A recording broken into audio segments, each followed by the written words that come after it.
Halo semuanya, selamat datang di podcast kami di sini yang penuh edukasi, paling santai tetap berisi.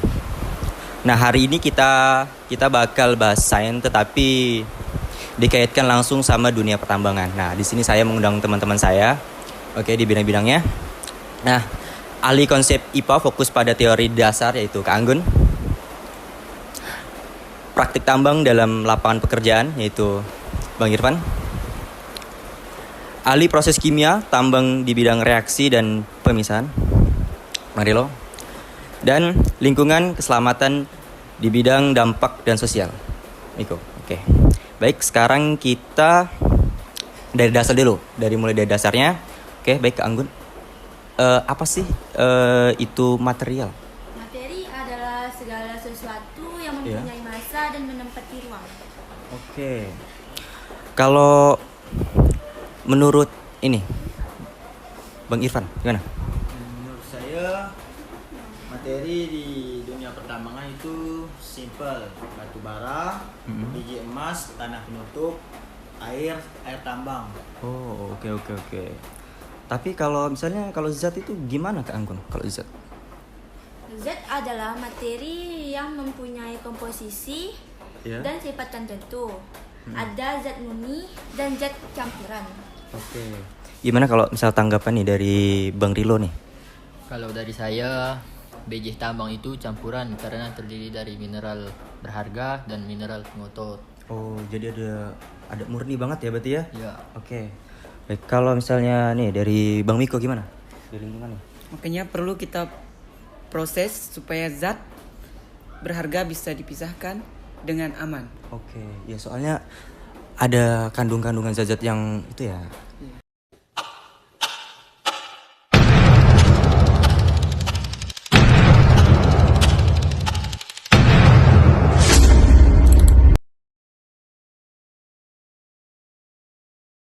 Teman-teman, tadi kita sudah membahas tentang materi dan zat nih. Sekarang kita akan selanjutnya membahas tentang unsur dalam pertambangan. Gimana sih Kak Anggun konsep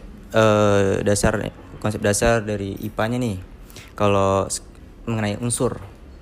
Menurut saya unsur adalah zat murni yang tidak dapat diuraikan secara kimia. Oke. Kalau praktik contohnya nih kalau di dunia pertambangan apa, Bang Ira? Menurut yang saya ketahui, unsur di dalam tambang ada emas, tembaga, besi, nikel, dan aluminium, serta banyak lagi unsur lainnya. Oke, gimana nih tanggapan dari ini Bang Rilo? Bagi saya, di alam unsur itu biasanya masih terikat dalam mineral, bukan berdiri sendiri. Berarti perlu proses pemurnian ya? Betul. Iya, betul. Misalnya peleburan atau pelindihan. Oke.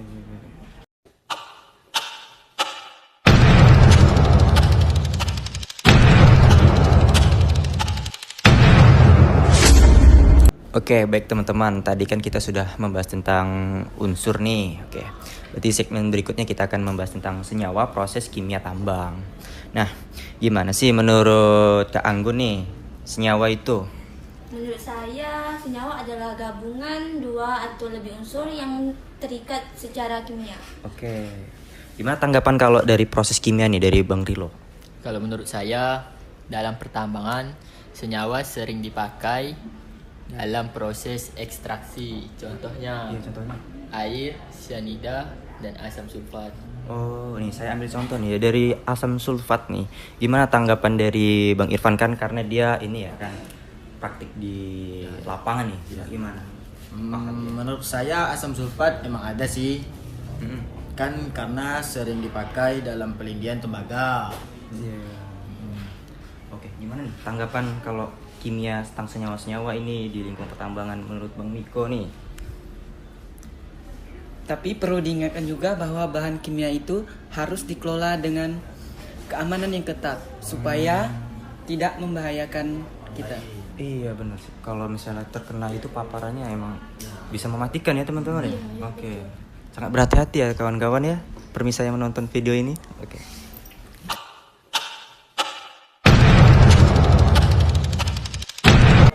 Oke teman-teman, kemungkinan kita sebelum lanjut nih ya, kita minum dulu lah kali. Ya, gimana? Oke, kita cheers dulu, tos. Oke, biar lebih santai. Nggak perlu tegang-tegang ya kawan-kawan. Oke, selanjutnya kita akan membahas tentang studi kasus tambang. Kita ambil contohnya emas ya kan di sini. Baik, gimana menurut tanggapan Bang Irfan nih kalau emas soalnya kan dia lebih paham nih di dunia lapangan nih, gimana? Tambang emas menurut saya pertama-tama batuan emas ditambang. Lalu batuan itu memiliki materi yaitu materi campuran. Nah, selanjutnya nih kalau soal materi campuran langsung aja ke Kak Anggun. Oke, gimana Kak Anggun menurut konsep dasarnya? Menurut saya emas yang terlarut kemudian diendapkan kembali diperoleh unsur emas lebih murni lagi. Gimana nih kalau tanggapan dari Bang Miko nih kalau tentang lingkungannya nih ya? Tapi sisa larutan limbah harus dinetralkan supaya tidak mencemari lingkungan. Jadi berarti konsep IPA ini emang benar dipakai ya di dunia pertambangan ya? Betul, oke. Sebenarnya emas itu ditemukan dalam bentuk apa sih, Kak Anggun? Emas di alam itu tidak langsung berbentuk logam, mengkilat seperti toko perhiasan. Biasanya emas masih bercampur dengan batuan, tanah, dan mineral lainnya. Jadi itu termasuk materi campuran, bukan zat murni. Oke. Bagaimana untuk Pak Etam nih? Menurut saya pendapat Kak Anggun sangat betul karena emas sendiri sebenarnya adalah unsur kimia dengan simbol Au. Tapi unsur emas jarang ditemukan dalam keadaan murni. Karena itu perlu proses supaya unsur emas bisa dipisahkan dari campurannya. Kalau untuk nih ahli unsur nih gimana? Nah, disinilah peran senyawa kimia setelah batuan emas ditambang dan dihancurkan. Serbuk batuannya direndam dan dilarutkan sianida. Sianida itu senyawa yang membantu melautkan emas supaya bisa dipisahkan dari batuan lainnya. Oke, baik. Kalau untuk lingkungan dan keselamatan gimana untuk Bang Miko? Proses itu memang efektif, tapi juga berisiko. Larutan kimia bekasnya harus diolah dengan benar, supaya tidak mencemar lingkungan. Jadi, dalam tambang modern atau instalasi khusus untuk mengolah limbah sebelum dibuang. Oke, berarti emas itu masih banyak bahan campur-campurannya ya? Oke. Gimana kalau untuk kamu? Iya, benar sekali. Awalnya campuran lalu dipisahkan melalui proses kimia sampai akhirnya diperoleh zat murni berupa unsur emas. Gimana untuk ini, Pak Etan? Ya, benar sekali. Awalnya campurannya lalu dipisahkan melalui proses kimia sampai akhirnya diperoleh zat murni berupa unsur emas. Dan untuk menunjukkan bahwa pelajaran tentang unsur bukan cuma teori tapi benar-benar diterapkan di dunia pertambangan. Oke. Bani lo gimana? Tanpa bantuan senyawa seperti sianida, proses pemisahan emas dari batuan akan jauh lebih sulit dan tidak efisien. Oke. Makanya penting juga teknologi pengolahan limbah dan keselamatan kerja supaya prosesnya aman bagi manusia dan lingkungan. Oke, itu adalah studi kasus dari contohnya kayak di dunia pertambangan teman-teman.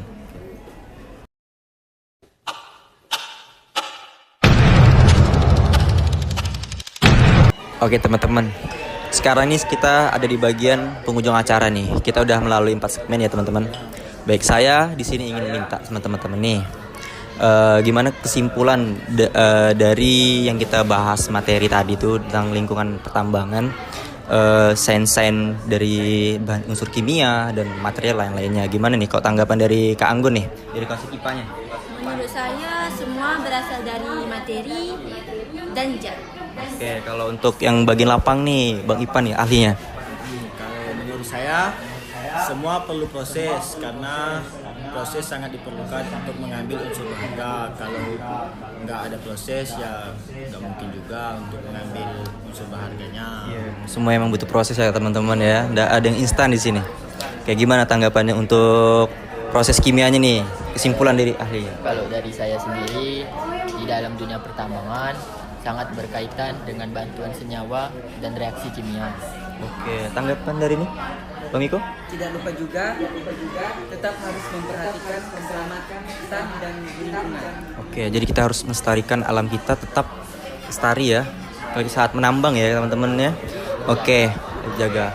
Kemungkinan sampai di sini podcast kami. Gimana? Pada malam ini. Sampai jumpa di podcast kami. Oke, tepuk tangan.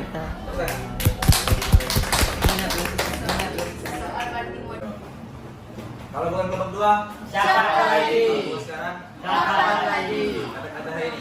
Kami bukan gali sumur, tapi kami jalan ahli tambang yang makmur.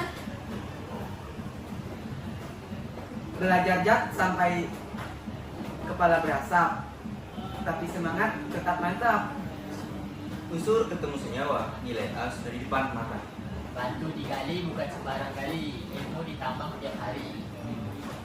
Kalau ngantuk minum kopi, kalau butuh ahli tambang jus call me.